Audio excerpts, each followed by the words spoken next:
The SanDisk Extreme Pro 64GB memory card is the best thing for on-the-go 4K shooting. Affiliate link below.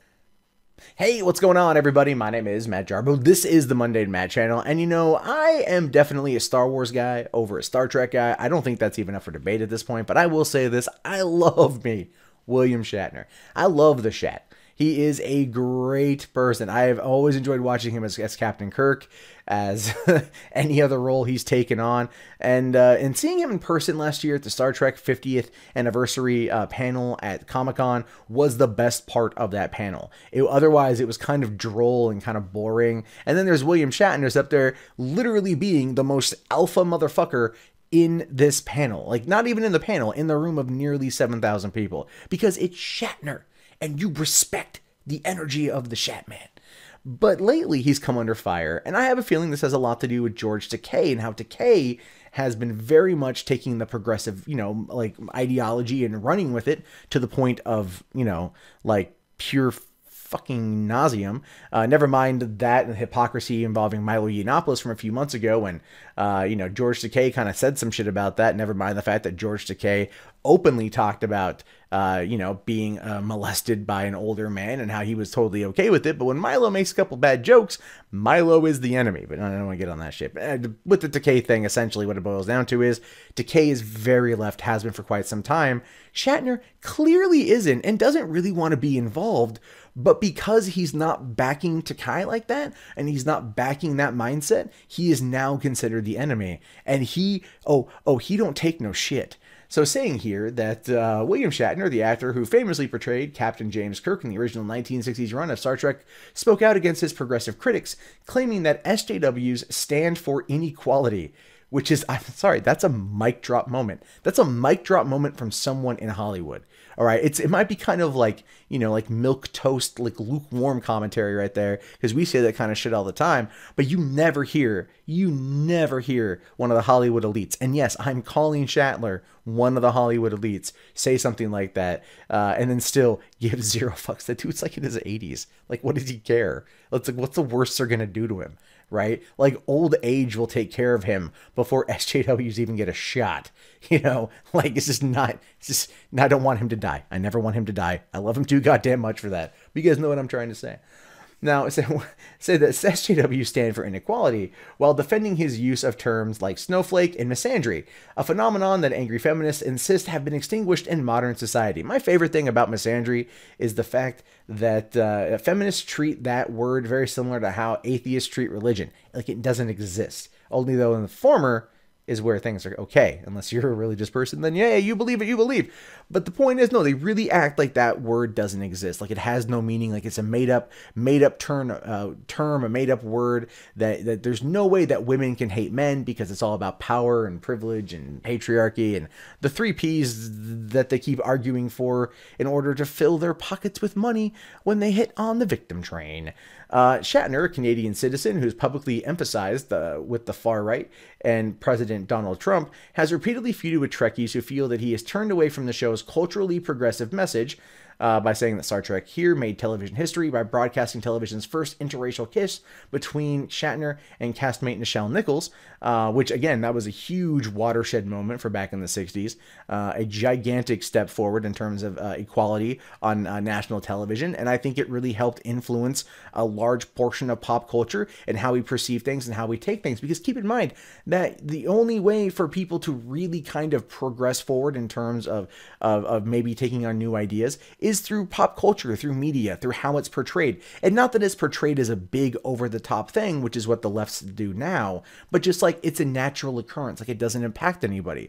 That is, in my opinion, how pretty much gay marriage was allowed to be let legal here in the United States, was because, yes, you had the fucking Mormon-backed Proposition 8 happening in California, but everyone else is just like, dude, who cares? Like, on TV, there's a gay couple. Like, it's kind of, yes, some might argue that it normalizes it, but those people are, who say that it normalizes it as a negative are just fucking dicks, in my opinion. They're just dicks, in my opinion. So really, it's just like, fuck it. The actor often calls out examples of what he considers to be unwarranted attacks on men, which, again, is good, because keep in mind, just like with the misandry thing, we live in an age right now where men are attacked for being men, And there's no recourse from that. There's no subtle response back from that. There's no way to defend oneself. It's just like, you're a white male. And that's like this default go-to pejorative that's meant to like shame you into not having an opinion. Well, to that, I simply say, fuck you, discount aid Skrillex. But here's what Shatner himself has said. SJWs can have political views, but it's usually when they need to be superior in socioeconomic terms. Ooh, that's a mic drop moment right there, man. That is, when he's talking about superior in socioeconomic terms, that is that it's making money off the victim bucks, man. That's what it boils down to. It's just that, it's that whole shit we've seen time and time again, that they're only that kind of liberal activist when they need to make money or they need to sell something. And you can notice when shit's coming out too, like when a new feminist has a new book or something, they'll find something to get themselves in the news to get mad at so they can use the outrage in order to sell some shit. It's a smart play. People on the right do it too. I'm not trying to say that it's simply a leftist thing. Everyone does it. But they hide behind false political narratives just as much as anybody else, and they hate being called out on it, just like anybody else. So Shatner goes on to say, and this is your failure of logic. SJW stand for inequality, where they are superior to anyone else, hence my use of misandry and snowflake. So just straight dropping bombs, man. He's just dropping bombs, totally, you know, just saying, no, fuck you, we're not, no. Like, this is how you act. We all see this. And he's just going to call it out. Finishing up here saying, I also use words like snowflake and misandry. What's your point, sunshine? And calling out a person. I'm pretty sure, you know, I'm blocked by all these people because they all like to hide behind block bots. You know, so he uses these words to call out the kind of behavior that he sees, similar to the same kind of words and labels that feminists, progressive leftists, and SJWs like to use to attack people like William Shatner. He's throwing it back on their face, and they're literally losing their shit over it, because here's a guy with over 1 million followers on Twitter, a beloved actor of well over 60 years.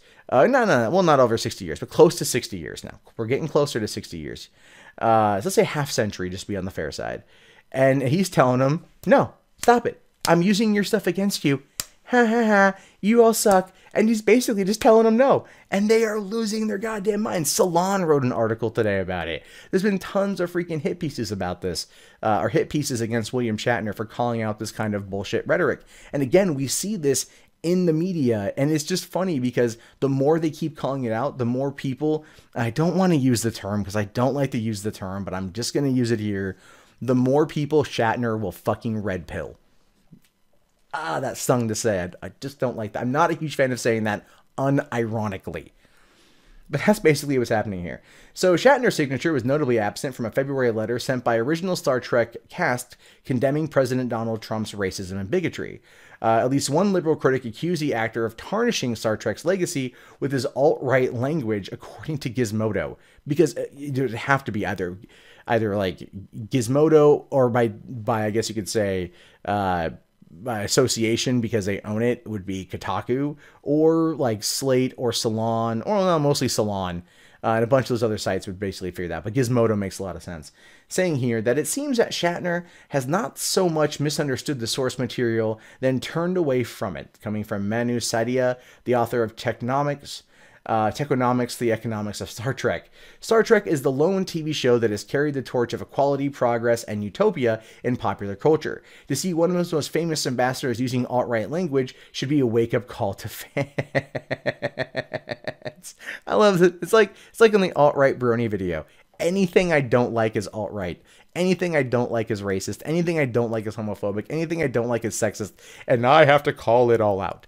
You know, I mean, that's how these people are. It's just, that's how they shut you down. That's how they shame you. It's the same thing of, you know, AIDS Skrillex yelling out, you're a fucking white male. Like, just to discount your opinion to the point of where it's completely invalid, unnecessary, and you should just shove it right back up your fucking ass. And that's what they try to do. And I'm glad that people like Shatner are calling it out. Now, she finishes here by saying, it is ruinous for the 50-year-old franchise, especially so close to the launch of its first new show in more than a decade. Shatner is known to be prickly and jealous of his status in Star Trek. Maybe he can't stand the limelights, are now trained on a new diverse crew. Really?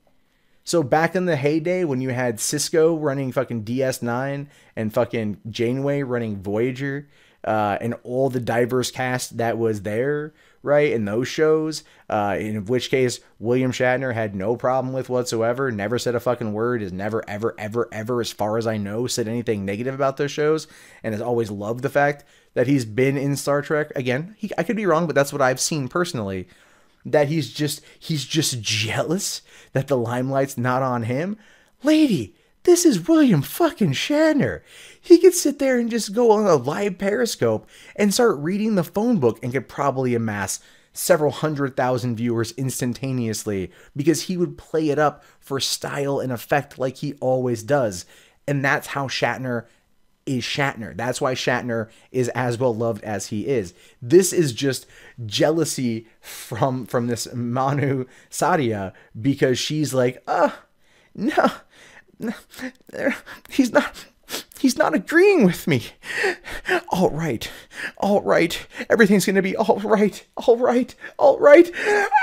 That's what they're doing. It's so funny to watch now. But according to Sadia, the show tactically endorsed socialistic policies like the notion that wealth should be evenly distributed throughout the population, saying here that Star Trek is a lot of things, but at heart it stands for the ideal that the fruits of technology and social progress should be equally shared amongst all of humanity.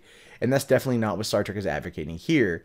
I'm reading a conservative site here, so Zero Hedge is clearly going to pick their way of interpreting.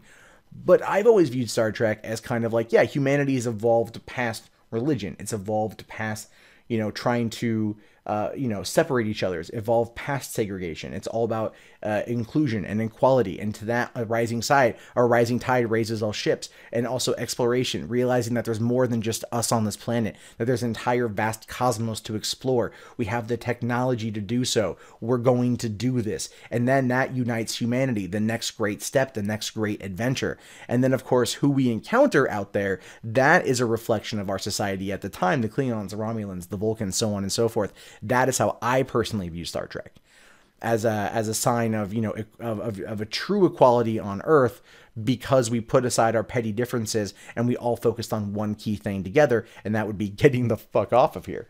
And that's how I viewed it. And so by people that are attacking Star Trek because it's not fitting their mold of what it is pretty funny to me.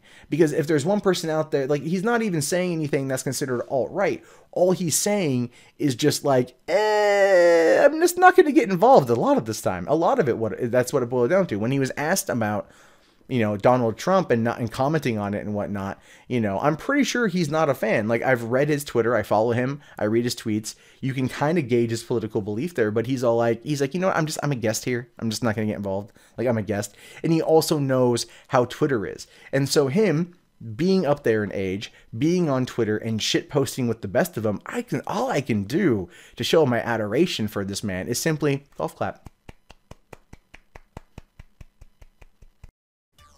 Well, guys, that wraps up this video. If you guys like what you saw, be sure to toss it a thumbs up. If you're new, hit that subscribe. Also, hit that bell so you guys can be up to date on all the videos I post every single day on this platform. My name is, of course, Matt Jarbo. This has been the Mundane Matt channel. I appreciate you guys hanging out with me. I'll talk to you later. Have yourself a great day.